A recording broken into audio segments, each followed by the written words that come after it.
وَإِذْ قَالَ رَبُّكَ لِلْمَلَائِكَةِ إِنِّي جَاعِلٌ فِي الْأَرْضِ خَلِيفَةً قَالُوا وَتَجْعَلُ فِيهَا مَنْ يُفْسِدُ فِيهَا وَيَسْفِكُ الدِّمَاءَ وَنَحْنُ نُسَبِّحُ بِحَمْدِكَ وَنُقَدِّسُ لَكَ قَالَ إِنِّي أَعْلَمُ مَا لَا تَعْلَمُونَ صدق اللہ العظیم۔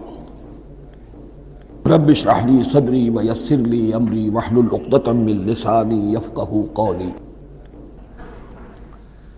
جیسا کہ میں نے عرض کیا تھا، سورہ بقرہ کے پہلے 4 رکوع نہایت اہم ہیں، نہایت جامع ہیں۔ پہلے 2 رکوعوں میں 3 قسم کے انسانوں کی وضاحت کی گئی، 3 قسم کے کردار کے نقشے کھینچ دیے گئے۔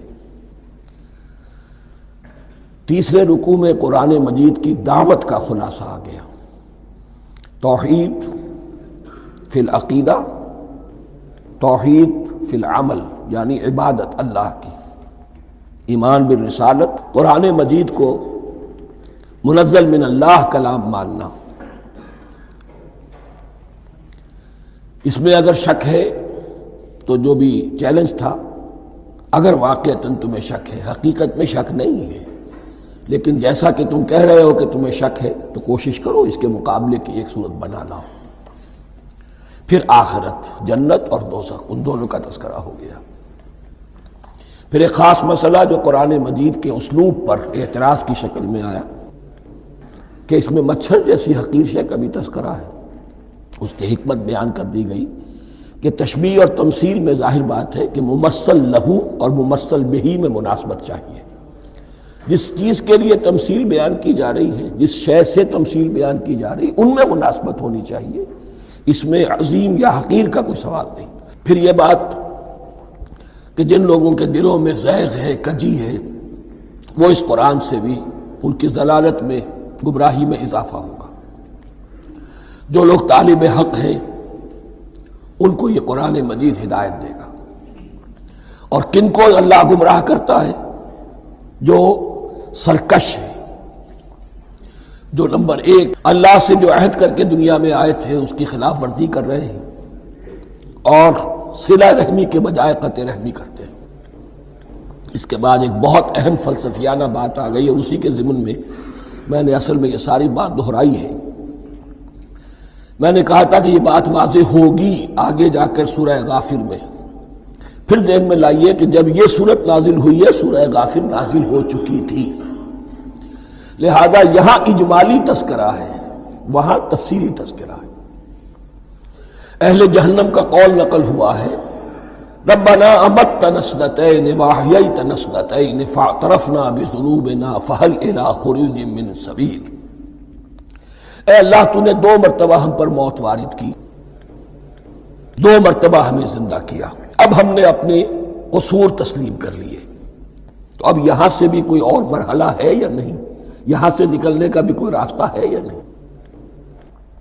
اس سے حقیقت یہ واضح ہوئی، انسان کی تخلیق اول ہوئی عالم ارواح میں، صرف ارواح کی حیثیت سے، اور حدیث میں آتا ہے الارواح جنود مجندہ، لشکروں کی شکل، تمام انسان۔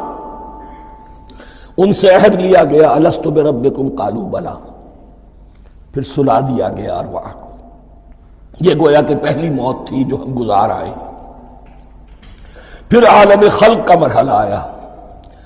عالم خلق میں یہ تناسل کے ذریعے سے رحم مادر میں جب ایک جنین تیار ہوتا ہے تو ایک حدیث ہے حضرت عبداللہ ابن مسعود سے، 4 مہینے کا جب جنین ہو جاتا ہے تو اس کے بعد وہ روح لا کر اس میں پھونک دی جاتی ہے۔ یہ گویا کہ احیاء اولا ہو گیا، پہلی مرتبہ کا زندہ کیا جانا، پہلی موت کی نیند سے جگا دیا گیا۔ اے تازہ واردان بساط ہوائے دل، اب ہم اس دنیا میں اس جسد کے ساتھ زندہ ہوئے، اب پھر موت آئے گی، جسد یہی چلا جائے گا جہاں سے آیا تھا، روح جہاں سے آئی تھی وہاں واپس جائے گی۔ ثم یمیتکم ثم یحییکم ثم الیہ ترجعون، پھر تمہیں اللہ کی طرف لوٹا دیا جائے گا۔ یہ ہے بہت گہرا نقطہ فلسفہ دین کا۔ اس کے بعد مضمون شروع ہو رہا ہے خلافت کا، جس کا اجمالی جو ہے تذکرہ 3 رکوع کی آخری آیت میں آ گیا۔ هو الذی خلق لکم ما فی الارض جمیعا، زمین میں جو کچھ ہے اے انسانوں تمہارے لیے پیدا کیا گیا. اسی کے ساتھ جڑتا ہوا مضمون اب خلافت کا آ رہا ہے. وَإِذْ قَالَ رَبُّكَ لِلْمَلَائِكَةِ إِنِّي جَاعِلٌ فِي الْأَرْضِ خَلِيفَةً. اور یاد کرو جب کہ کہا تھا تمہارے رب نے فرشتوں سے میں بنانے والا ہوں زمین میں ایک خلیفہ. اب خلیفہ کی حقیقت کو سمجھیے. خلیفہ کسے کہتے ہیں؟ نائب. عام طور پر لوگوں کو مغالطہ ہوتا ہے کہ خلیفہ جانشین جو ہے وہ تو کسی کے موت کے بعد ہوتا ہے، زندگی میں تو نہیں ہوتا. لیکن یہاں اصل میں ہمارے لیے بہت آسان ہے. انسان کی جو اصل حقیقت ہے اس دنیا میں اس کو سمجھنے کے لیے یوں سمجھیے کہ ہم آج سے 50 سال پہلے انگریز کے غلام تھے. ہمارا بادشاہ یا ملکہ انگلستان میں تھا یا تھی. دہلی میں وائس رائے ہوتا تھا. وائس رائے کا کام کیا ہے؟ جو حکم آیا ہے ہز میجسٹیز گورنمنٹ کا یا ہر میجسٹیز گورنمنٹ کا جو حکم آیا ہے بلا چون و چرا بغیر کسی تغیر و تبدل کے نافذ کرے. ہاں جہاں کوئی حکم وہاں سے نہیں ہے تو یہاں کے حالات میں بہترین اپنی رائے قائم کرے، غور و فکر کرے یہاں کی مصلحتیں کیا ہے. جو چیز بھی امپائر کی مصلحت میں ہو اس کے مطابق فیصلہ کر سکتا ہے. بین ہی یہی رشتہ ہے. اللہ ہے لیکن اللہ نے اپنے آپ کو غیب کے پردے میں چھپا لیا ہے. زمین پر انسان ہے. اب انسان کا کام یہ ہے جو ہدایت آ رہی ہے اللہ کی طرف سے اس پر تو بے چون و چرا عمل کرے. جہاں کوئی ایکسپریس ہدایت نہیں ہے، کوئی واضح ہدایت نہیں ہے، وہاں اپنے بیسٹ ججمنٹ کو ایکسرسائز کرے. اسی کا نام اجتہاد ہے. غور و فکر کرے، سوچے، اور جو بات روح دین کے زیادہ سے زیادہ مطابقت رکھنے والی ہو اس کو اختیار کر لے. بین ہی یہی رشتہ ہے در حقیقت رشتہ خلافت کہ جو اللہ اور انسان کے مابین ہے. اب یہ جو دی گئی ہے یہ حیثیت تمام انسانوں کو دی گئی ہے. پوٹینشلی ہر انسان اللہ کا خلیفہ ہے. لیکن جو اللہ کا باغی ہو جائے، جو خود حاکمیت کا مدعی ہو گیا، گویا کہ وہ باغی ہے. اب اگر شاہ جہان بادشاہ تھا، اس کا کوئی ولی عہد تھا، اور ولی عہد جو ہے صبر نہیں کر سکتا، اپنے باپ کی زندگی ہی میں بغاوت کر دیتا ہے، حکومت حاصل کرنا چاہتا ہے، تو اب وہ کیا ہے؟ واجب القتل ہے. جو لوگ بھی حاکمیت کے مدعی ہو گئے ویسے تو حقیقت واجب القتل ہے، لیکن دنیا میں مہلت دی ہے اللہ نے. یہ دار الامتحان ہے. فوراً قتل نہیں کرتا، فوراً ختم نہیں کرتا. وَلَوْلَا كَلِمَةٌ سَبَقَتْ مِن رَبِّكَ إِلَىٰ أَجَلٍ مُّسَمًّى لَقُضِيَ بَيْنَهُمْ. اگر یہ پہلے بات طے نہ ہو چکی ہوتی، ایک وقت معین تک کے لیے انہیں مہلت اللہ نے نہ دی ہوتی تو اللہ فیصلہ چکا دیتا. لیکن مہلت دی ہے. لیکن کم سے کم اتنی سزا ملتی ہے کہ اب وہ خلافت کے حق سے محروم کر دیے گئے. گویا کہ اب خلافت دنیا میں ہوگی خلافت المسلمین. صرف وہی شخص کہ جو اللہ کو مانے اپنا حاکم مطلق وہ خلافت کا اہل ہے. تو یہ چند باتیں خلافت کی اصل حقیقت کے ضمن میں یہیں پر سمجھ لیجیے. وَإِذْ قَالَ رَبُّكَ لِلْمَلَائِكَةِ إِنِّي جَاعِلٌ فِي الْأَرْضِ خَلِيفَةً قَالُوا أَتَجْعَلُ فِيهَا مَن يُفْسِدُ فِيهَا وَيَسْفِكُ الدِّمَاءَ وَنَحْنُ نُسَبِّحُ بِحَمْدِكَ وَنُقَدِّسُ لَكَ. اور یاد کرو جب کہ تمہارے رب نے کہا تھا فرشتوں سے کہ میں زمین میں خلیفہ بنانے والا ہوں، تو انہوں نے کہا کہ کیا تو بنائے گا اس میں جو فساد مچائے گا اس میں اور خوریزی کرے گا. وَنَحْنُ نُسَبِّحُ بِحَمْدِكَ وَنُقَدِّسُ لَكَ. ہم آپ کی تسبیح اور تحمید اور آپ کی تقدیس میں لگے ہوئے ہیں. قَالَ إِنِّي أَعْلَمُ مَا لَا تَعْلَمُونَ. فرمایا میں جانتا ہوں جو تم نہیں جانتے. اب یہاں سوال پیدا ہوتا ہے کہ فرشتوں کو یہ گمان کیسے ہوا یا یہ خیال کیسے ہوا؟ دو رائے ہیں اس میں. ایک تو یہ کہ انسان کی تخلیق سے پہلے اس دنیا میں جنات تھے اور انہیں بھی کچھ اللہ نے تھوڑا سا اختیار دیا تھا اور انہوں نے یہاں فساد مچایا. انہی پر قیاس کرتے ہوئے فرشتوں نے سمجھا کہ انسان بھی پھر زمین میں فساد مچائے گا، خوریزی کرے گا. ایک دوسری اصولی بات یہ کہی گئی ہے کہ خلافت کا لفظ جب استعمال ہوا تو اس کے معنی ہے کہ کوئی نہ کوئی اختیار بھی ملے گا. جنات کے بارے میں خلافت کا لفظ کہیں نہیں آیا، انسان کے بارے میں آ رہا ہے۔ خلیفہ بالکل بے اختیار نہیں ہوتا، جیسا کہ میں نے عرض کیا، جہاں واضح حکم ہے تو اس کی تو تنفیذ، یہاں نہیں ہے وہاں اپنی رائے سے جتنا بھی بہتر سے بہتر سوچ سکتا ہو انسان رائے قائم کرے۔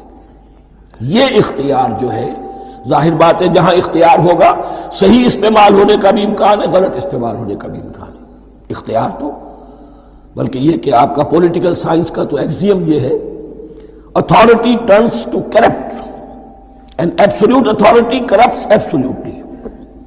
تو ٹینڈنسی کرپشن کی ہوتی ہے اختیار کے اندر، اس بنا پر انہوں نے قیاس کیا کہ اس میں فساد ہوگا، خوریزی ہوگی۔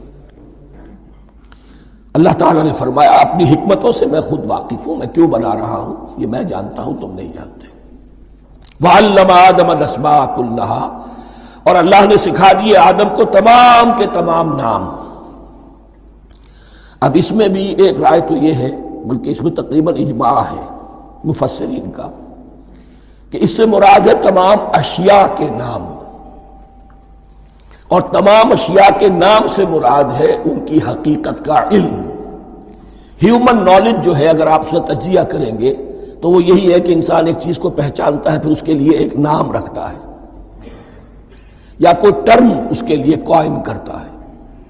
اس نام یا ٹرم اور اس کے حوالے سے، اصطلاح کے حوالے سے بہت سے حقائق کو اپنے ذہن کے اندر محفوظ کرتا ہے۔ تو گویا کہ ان علمہ آدم الاسماء کلہا، تمام نام سکھا دیے کل مادی کائنات کے اندر جو کچھ وجود میں آنے والا تھا، ان سب کی حقیقت سے پوٹینشلی حضرت آدم کو آگاہ کر دیا۔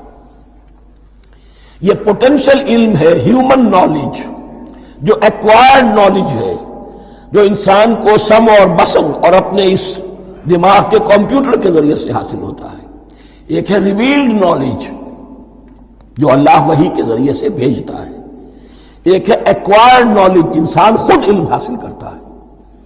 اس نے آنکھوں سے دیکھا، کان سے سنا، نتیجہ نکالا، اور اس کمپیوٹر نے اس کو پروسیس کیا، اس نتیجے کو کہیں میموری کے اندر سٹور کر لیا۔ یہ کمپیوٹر ہے بہت بڑا۔ پھر کچھ اور دیکھا، کچھ اور سنا، کچھ چھو کر معلوم ہوا، کچھ چکھ کر معلوم ہوا، کچھ سونگھ کر معلوم ہوا، کوئی اور نتیجہ نکلا، اسے وہ پاس میموری کے ساتھ اس کو ٹیلی کیا اور نتیجہ نکالا۔ اس طرح رفتہ رفتہ ان السمع والبصر والفؤاد کل اولئک کان عنہ مسئولا، یہ ایکوائرڈ نالج تین چیزوں سے انسان کو حاصل ہو رہا ہے، سماعت، بصارت اور یہ عقل، جو فائدہ اخذ کرتی ہے، جو اس کو پروسیس کرتی ہے، اس تمام جو سینس ڈیٹا اس کو مہیا ہوتا ہے سینس آرگنز کے ذریعے سے۔ یہ علم ہے جو پوٹینشلی حضرت آدم کو دے دیا گیا۔ اس کی ایکسفولیشن ہو رہی ہے، اب درجہ بدرجہ وہ علم پھیل رہا ہے، بڑھ رہا ہے، اور بڑھتے بڑھتے کہاں تک پہنچے گا ہم کچھ نہیں کہہ سکتے، کہاں سے کہاں پہنچ گیا انسان۔ اس نصف صدی کے اندر علم انسانی میں جو ایکسپلوژن ہوا ہے، میں اور آپ اس کا تصور تک نہیں کر سکتے۔ اکثر بڑے بڑے جو سائنسدان ہیں انہیں تصور نہیں ہے، اس لیے کہ ایک شخص اپنی لائن فزکس کے بارے میں جانتا ہے کیا کچھ ہو گیا، یا فزکس کی بھی کسی شاخ کے بارے میں جانتا ہے، باقی دوسری جو لائن ہے اسے کچھ پتہ نہیں۔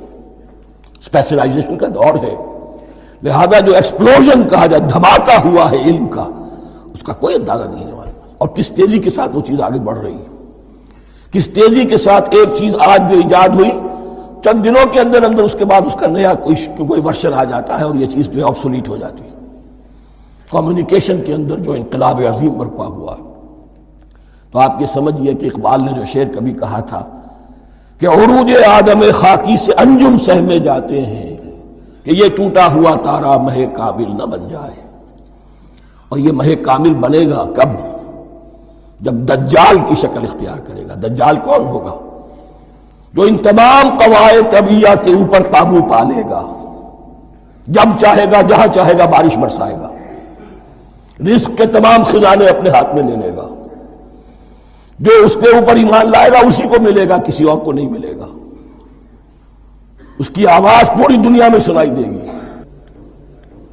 وہ چند دنوں کے اندر پوری دنیا کا چکر لگا لے گا۔ یہ ساری چیزیں جو حدیث میں دجال کے بارے میں آئی ہیں، وہ اسی علم آدم ایکوائرڈ نالج کے اس حد کو پہنچ جانا کہ وہ ٹوٹل مسٹریز نیچر کی جو ہے وہ اس پر منکشف ہو جائے اور ان قواعد طبیعہ کو وہ ہارنس کر لے، قابو میں لے آئے اور انہیں استعمال کرے۔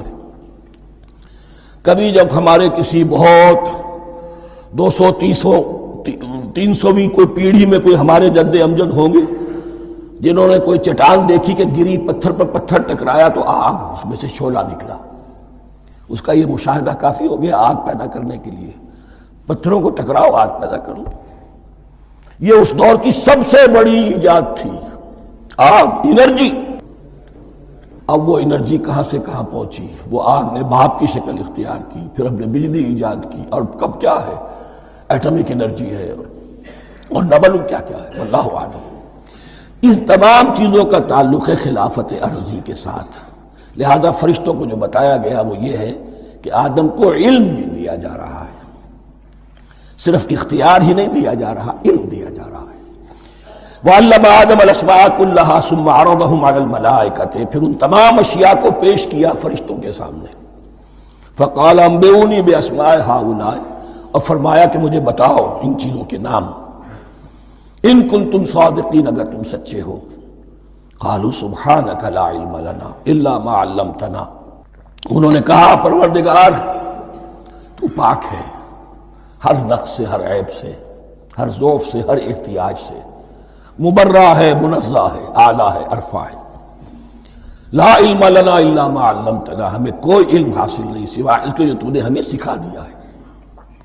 اس کی تعبیر یہی بہتر معلوم ہوتی ہے کہ ملائکہ کی حیثیت در حقیقت اس کائناتی جو حکومت ہے اللہ کی، آفاقی حکومت،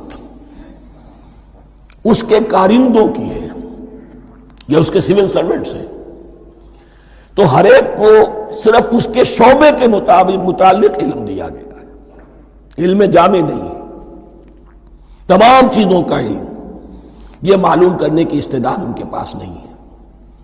کوئی فرشتہ فرض کیجئے بارش کے اوپر مامور ہے، کوئی پہاڑوں پر مامور ہے، جس کا ذکر سیرت میں آتا ہے کہ جب طائف میں حضور پر پتھراؤ ہوا ہے تو اس کے بعد ایک فرشتہ حاضر ہوا ہے کہ میں ملک الجبال ہوں، اللہ نے مجھے پہاڑوں پر مامور کیا ہوا ہے، آپ اگر فرمائیں تو جن لوگوں نے آپ کو ستایا ہے، یہ جو طائف جن دو پہاڑوں کے درمیان یہ وادی ہے، ان کو آپس میں ٹکرا دوں کہ یہ پس کر اور سرما بن جائے۔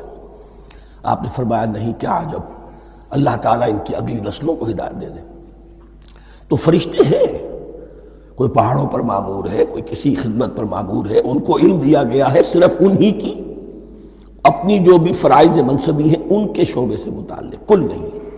جامعیت جو ہے علم کی وہ ہے کہ جو حضرت آدم علیہ السلام کو پوٹینشلی دے دی گئی، اور جو اب بڑھتے بڑھتے ایک بہت تراور درخت بن چکا۔ سبحانک لا علم لنا الا ما علمتنا انک انت العلیم الحکیم، یقیناً آپ ہی کی ذات ہے جو کل کے کل علم کی حامل ہے، اور جس کے اوپر حکمت بھی، جس کی حکمت بھی قابل ہے۔ باقی تو ہر مخلوق میں سے ہر ایک کا علم ناقص رہے گا۔ العلیم، کل علم کا جاننے والا تو ہی ہے۔ الحکیم، کل حکمت وہ تو تیرے ہی پاس ہے۔ قال یا آدم انبئہم باسمائہم، اللہ نے فرمایا کہ آدم ان کو بتاؤ ان کے نام۔ فلما انباہم باسمائہم، تو جب انہوں نے بتا دیے ان کو، فرشتوں کو، ان کے نام، قال الم اقل لکم انی اعلم غیب السماوات والارض، تو اللہ نے فرمایا کہ میں نے کہا نہیں تھا کہ میں جانتا ہوں آسمانوں اور زمین کی تمام غائب چیزوں کو جو تمہاری نگاہوں سے بھی اوجھل ہے، غیب، میں ہر شے کا جاننے والا ہوں۔ وَأَعْلَمُ مَا تُبْدُونَ وَمَا كُنْتُمْ تَكْتُمُونَ، اور میں جانتا ہوں جو کچھ تم ظاہر کر رہے تھے، جو کچھ تم چھپا رہے تھے۔ چھپانے میں محسوس ہوتا ہے کہ ان کی خواہش یہ تھی کہ خلافت ہمیں ملے، ہم خدام ادب ہیں، ہر وقت تسبیح و تحمید اور تقدیس میں مصروف ہیں، جو حکم ملتا ہے بجا لاتے ہیں، تو یہ خلافت کسی اور مخلوق کو کیوں ملے؟ یہاں صرف یہ اور بتا دوں کہ یہ چونکہ اب ایک تیسری مخلوق کا ذکر بھی بعد میں آئے گا، 3 صاحب تشخص مخلوقات ہیں اللہ کی، صاحب تشخص، صاحب شعور، جن میں میں کا شعور ہے، انا، میں۔ ایک ملائکہ ہے، ان کی تخلیق نور سے ہوئی ہے۔ ایک انسان ہے جن کی تخلیق گارے سے ہوئی ہے۔ ایک جنات ہیں جن کی تخلیق آگ سے ہوئی ہے۔ باقی حیوانات ہیں، ان میں شعور تو ہے، خود شعوری نہیں ہے۔ Self consciousness, there is a world of difference between consciousness and self consciousness.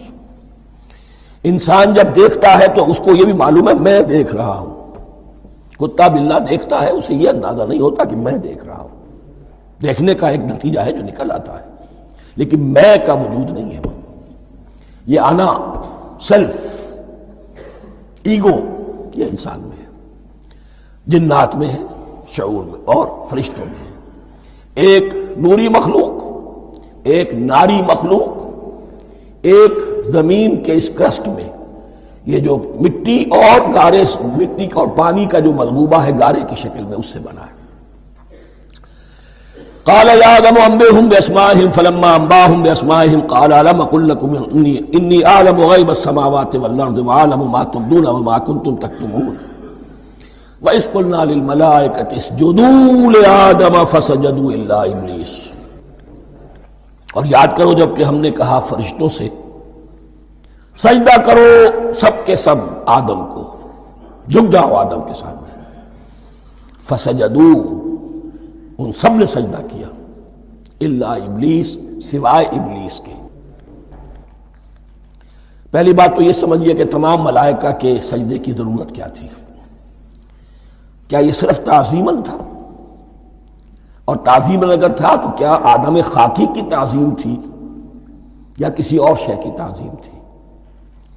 مکی صورتوں میں یہ بات دو جگہ واضح کی گئی ہے۔ فَإِذَا سَوَّيْتُهُ وَنَفَخْتُ فِيهِ مِن رُوحِي فَقَعُوا لَهُ سَاجِدِينَ، جب میں اس آدم کی تخلیق مکمل کر لوں اور اس میں اپنی روح میں سے پھونک دوں، تب گر پڑنا اس کے سامنے سجدے میں۔ تعظیم اگر ہے تو آدم خاکی کی نہیں ہے، اس کے اندر جو ڈیوائن ایلیمنٹ ہے، جو ڈیوائن سپارک ہے، جو روح ربانی ہے، میری روح، اس کی ہے۔ اور نمبر دو، اس کی حکمت کیا ہے، علت کیا ہے، غرض و غایت کیا ہے؟ جیسا کہ میں نے عرض کیا، اس کائنات کی اس حکومت کے کارندے تو وہ ہیں۔ خلیفہ بنایا جا رہا انسان کو، جب تک یہ ساری سول سروس اس کے تابع نہ ہو، خلافت کیسے کرے گا؟ دیکھیے میں جانا چاہتا ہوں، چوری کرنے کے لیے جانا چاہتا ہوں، راستے میں کتنے فیکٹرز ہوں گے، کتنے فزیکل فینومینا ہوں گے۔ میں چلنا چاہتا ہوں، میں زمین کو دھکیلتا ہوں، زمین مجھے دھکیلتی ہے، زمین مجھے نہ دھکیلے تو میں کیسے چلوں گا؟ یہ پوری کائنات جو ہے، یہ جب ہم کوئی ارادہ کرتے ہیں اور کوئی فیل کرتے ہیں تو اس فیل کے پورے ہونے میں، اس کے ظہور میں نہ معلوم کون کون سے ایلیمنٹس ہیں، کون کون سی فورسز آف دی نیچر ہیں جو ہمارے ساتھ موافقت کرتی ہے تو ہم وہ کام کر سکتے ہیں۔ اور ان سب پر فرشتے مامور ہیں، ہر ایک کی اپنی ڈومین ہے۔ اگر وہ تابع نہ ہوں تو خلافت کی کوئی معنی نہیں۔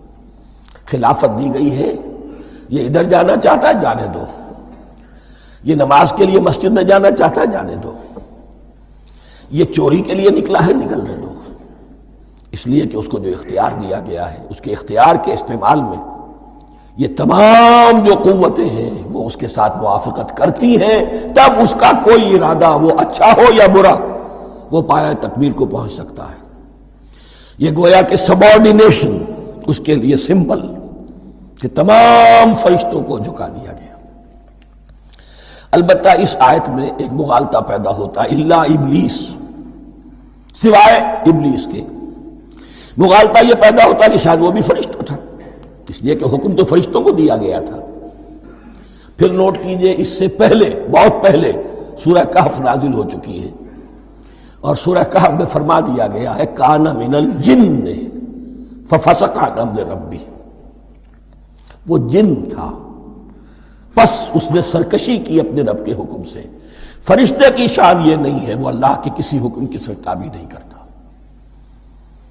لا یعصون اللہ ما امرہم ویفعلون ما یؤمرون، وہ اللہ کے کسی حکم کی نافرمانی نہیں کرتے اور جو حکم ملتا ہے بجا لاتے. یہ جنات کے اندر اختیار تھا جیسے اختیار انسانوں کو دیا گیا ہے. جنات میں نیک بھی ہیں بد بھی ہیں، اعلیٰ بھی ہیں ادنا بھی ہیں جیسے انسانوں میں.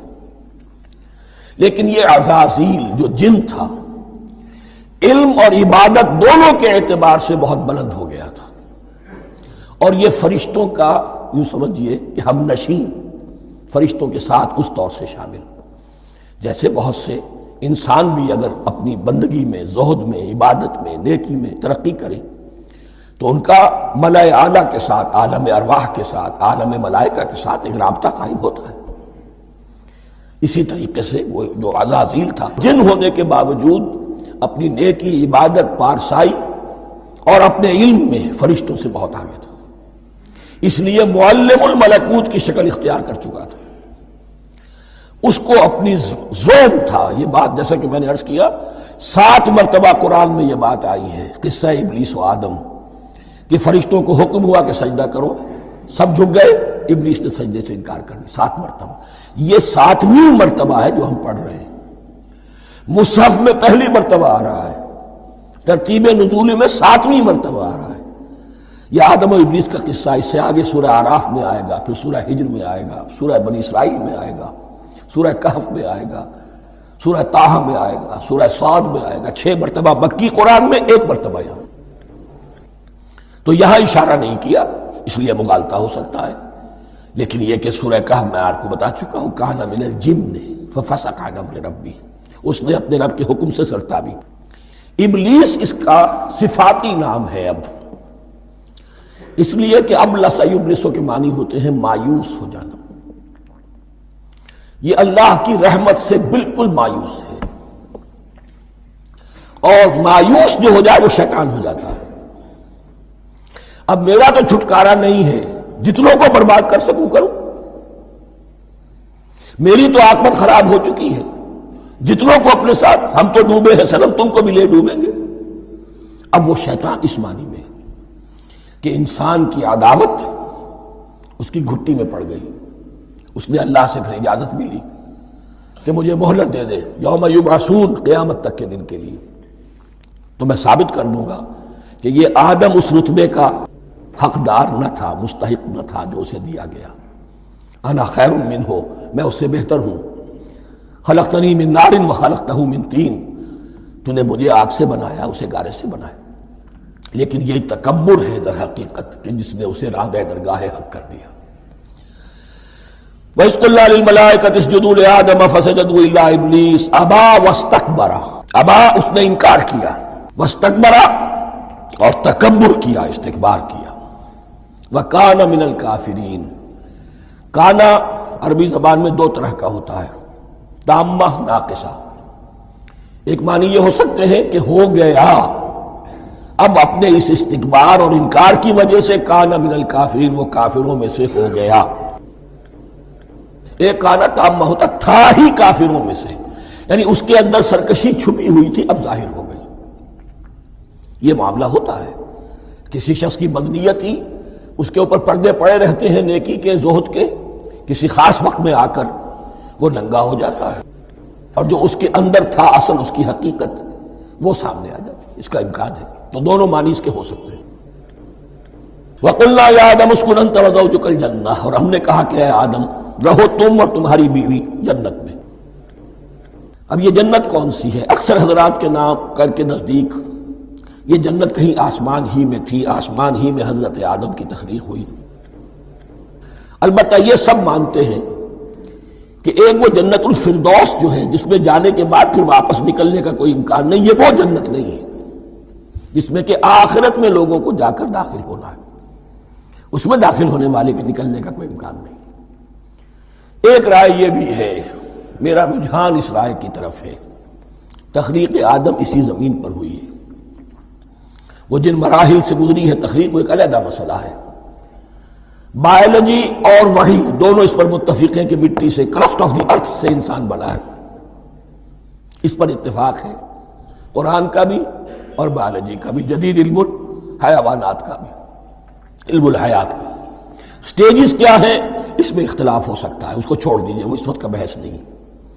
یہی کسی اونچے مقام پر کوئی سرسبز و شاداب علاقہ تھا جہاں حضرت آدم کو رکھا گیا، جہاں ہر طرح کے میوے تھے، ہر شے، لا تظمأ فیہا ولا تضحیٰ، نہ اس میں بھوک لگے گی، نہ دھوپ تمہیں ستائے گی، ہر طرح کی چیز تمہیں فراہم ہے۔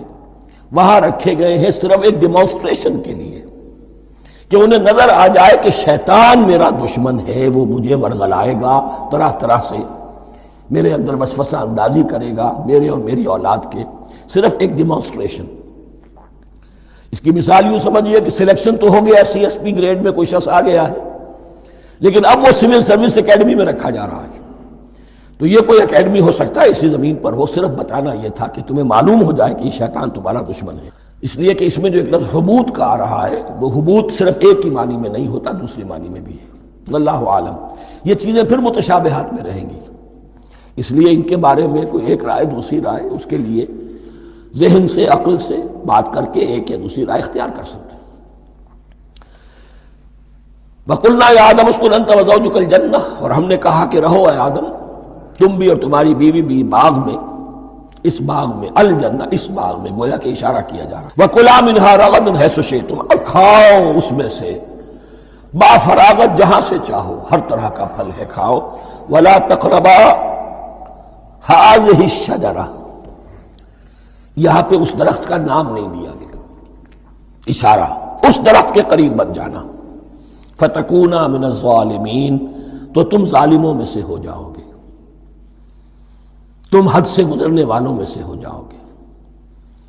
اب اس کی بھی حکمت سمجھیے کہ چونکہ ڈیمانسٹریشن کرانی ہے کہ تمہیں کسی چیز سے، ہزار چیزیں مباح ہیں دنیا میں، چند چیزیں پینے کی حرام ہیں، اب تم اگر ان ہزار مباح چیزوں کو چھوڑ کر حرام چیز کو پیتے ہو تو یہ تمہارا اختیار ہوا، جبکہ اللہ تعالیٰ نے مباحات کا دائرہ بہت وسیع رکھا ہے۔ جس سے چاہو چند رشتے ہیں جو بیان کر دیے گئے، یہ حرام ہے، محرمات ہے، ابدیہ ہیں، ان سے تو شادی نہیں ہو سکتی، باقی کسی مسلمان عورت سے دنیا کے کسی کونے میں وہ شادی کر سکتے، کروڑوں کے آپشنز آپ کے لیے خالی کھلے ہیں، لیکن پھر بھی انسان شادی نہ کرے، زنا کرے، یہ گویا کہ اس کی اپنی خباثت نفس ہے۔ ایک نہیں، دو دو، تین تین، چار چار تک شادی کرو، اجازت ہے تمہیں۔ تو اس اعتبار سے مباحات، اب یہ پورا باغ تمہارے لیے مباح ہے، بس ایک درخت ہے، اس کے پاس نہ جانا، اور درخت کا نام لینے کی کوئی ضرورت نہیں، تو آزمائش تھی نا، صرف ایک آزمائش اور اس کی ڈیمانسٹریشن۔ فَأَزَلَّهُمَا الشَّيْطَانُ عَنْهَا، تو پھسلا دیا ان دونوں کو شیطان نے اس درخت کے بارے میں۔ اب وہ کس کس طریقے سے پھسلایا، یہ بھی جیسا کہ میں نے عرض کیا 6 مرتبہ چونکہ یہ قصہ آ چکا ہے، اس کی آپ کو سورہ طٰہٰ میں تفصیل ملے گی، کس کس طریقے سے پھسلایا اور اس بات کے لیے تیار کیا۔ فَأَخْرَجَهُمَا مِمَّا كَانَا فِيهِ، تو نکلوا دیا ان دونوں کو اس کیفیت میں سے جس میں کہ وہ تھے، وہ کیفیت کہ نہ کوئی مشقت ہے، نہ کوئی محنت ہے، اور انسان کو ہر طرح کا اچھے سے اچھا پھل مل رہا ہے، تمام ضروریات فراہم ہیں، خاص کوئی حلہ جنت ہے جس کا کہ لباس بھی عطا کیا گیا ہے، لیکن ان کیفیات سے اب نکال کر، اب جسے آپ کہیں گے bitter facts of life، اچھا اب جاؤ، یہ ڈیمانسٹریشن کرنی تھی، ہو گئی، شیطان تمہارا دشمن ہے، تمہارا اور تمہاری نسل کا، شیطان لعین، اور وہ تمہیں پھسلائے گا جیسے آج پھسلایا ہے۔ تم آگاہ رہنا اس کی شرارتوں سے، ان الشیطان لکم عدو فاتخذوہ عدوا، یہ شیطان تمہارا دشمن ہے، اسے اپنا دشمن ہی سمجھو، لیکن یہ ہے کہ اگر کچھ لوگ اسے دوست بنا لیں، اس کے ایجنٹ بن جائیں، اس کے کارندے بن جائیں، یہ ان کا چوائس ہے جس کی سزا انہیں ملے گی۔ فَأَخْرَجَهُمَا مِمَّا كَانَا فِيهِ وَقُلْنَا اهْبِطُوا بَعْضُكُمْ لِبَعْضٍ عَدُوٌّ، اور ہم نے کہا اترو، تم سب ایک دوسرے کے دشمن ہوگے۔ اب یہ چونکہ جمع کا صیغہ آیا ہے، ایک دوسرے کے دشمن ہوگے، تو ایک دشمنی تو شیطان اور آدم اور ذریت آدم کی ہے، ایک اور دشمنی بھی ہے جو انسان میں مرد اور عورت کے مابین ہے، عورت بھی پھسلاتی ہے، غلط راستے پر ڈالتی ہے، مرد عورتوں کو گمراہ کرتے ہیں، عورتیں مردوں کو گمراہ کرتی ہیں۔ قرآن مجید میں کہا گیا یا ایھا الذین آمنوا ان من ازواجکم واولادکم عدوا لکم فاحذروہم، اہل ایمان چوکنے رہو، چوکس رہو، تمہاری بیویوں اور اولاد میں سے تمہارے دشمن ہیں، بچ کر رہو، کیپ الرٹ، کہیں ان کی محبت تمہیں راہ حق سے منحرف نہ کر دے۔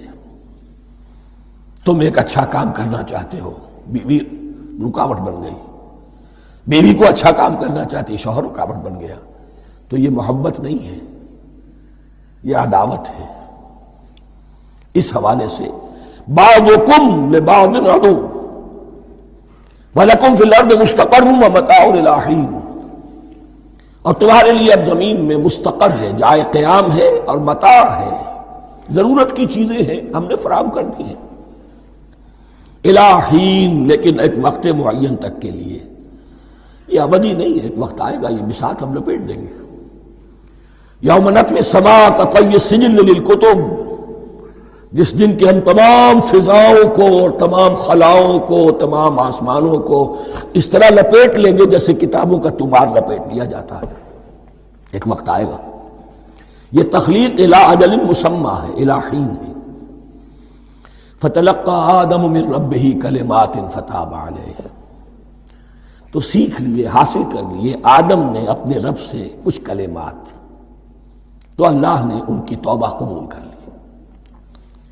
اب اس کی وضاحت سورہ اعراف میں ہے، یہ تو چونکہ پس منظر میں وہ 2/3 قرآن موجود ہے، اس کی وضاحت کیا ہے کہ حضرت آدم میں سخت پشیمانی پیدا ہوئی ہے، میں نے کیا کیا، مجھ سے خطا سرزد ہو گئی، اللہ کے حکم کی میں نے خلاف ورزی کی، لیکن ان کے پاس الفاظ نہیں تھے کن الفاظ میں اللہ سے استغفار کریں، کن الفاظ میں اللہ سے معافی چاہیں۔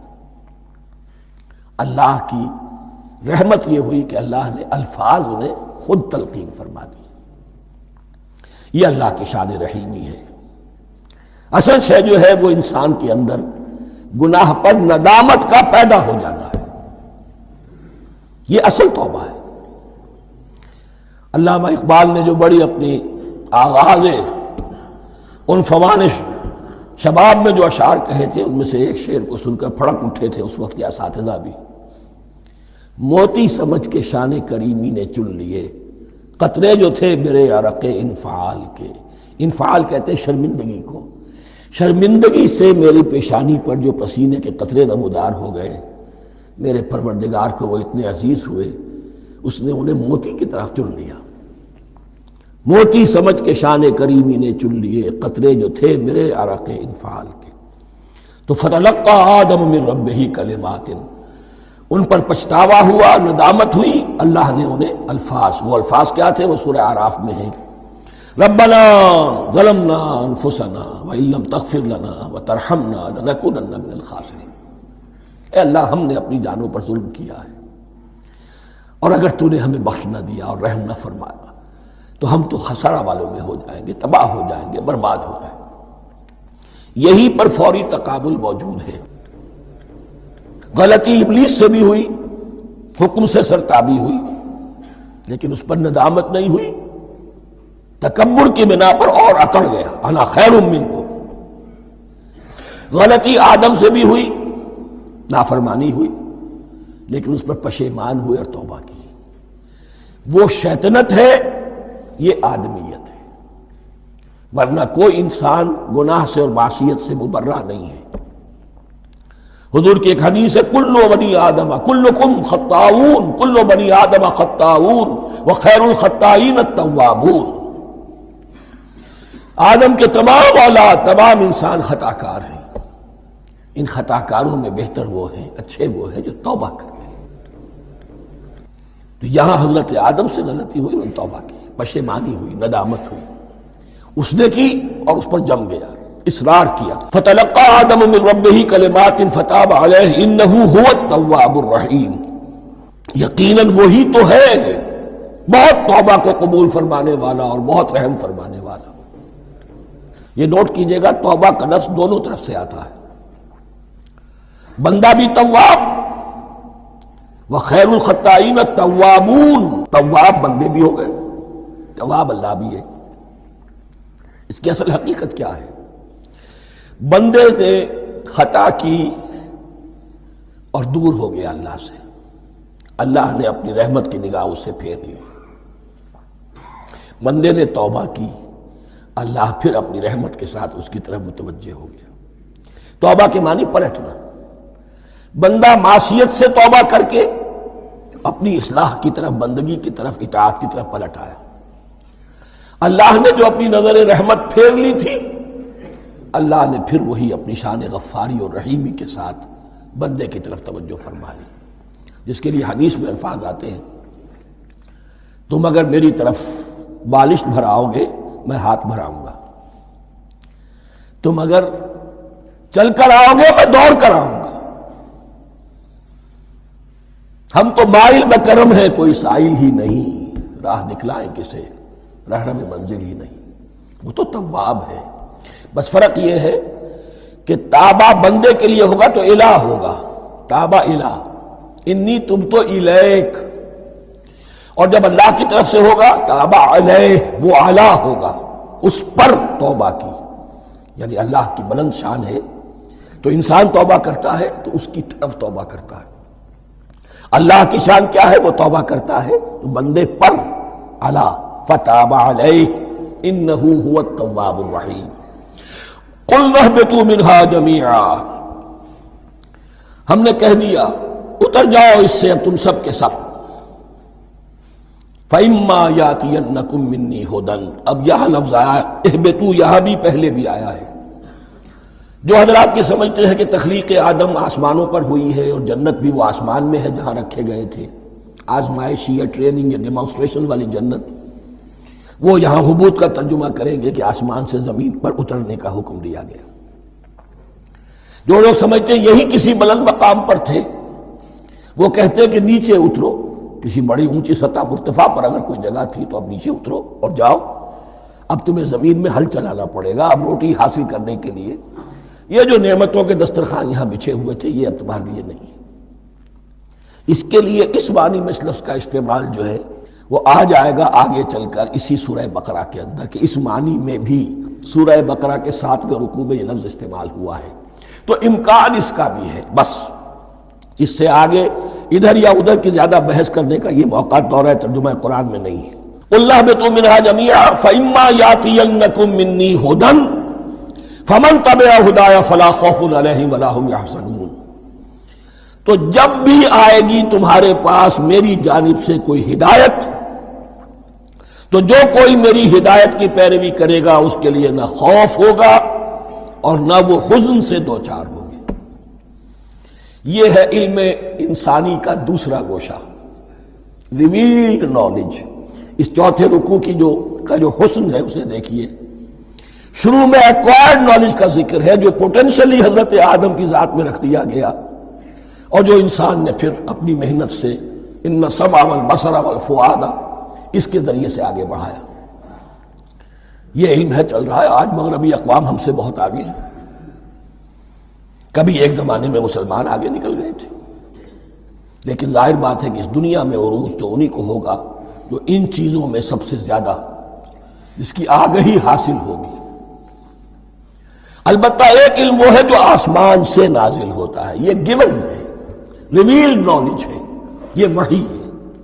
فَإِمَّا يَأْتِيَنَّكُم مِّنِّي هُدًى، تمہارے مقام خلافت کا تقاضا یہ ہے جو احکام ہمارے آئے، جو ہدایات ہم بھیجیں، ان کو تو پوری طریقے سے اس کی پیروی کرو۔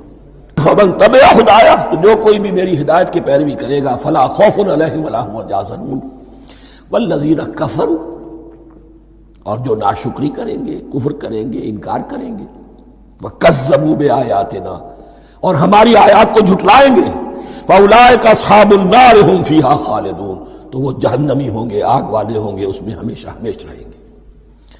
یہ ہے گویا کہ چارٹر،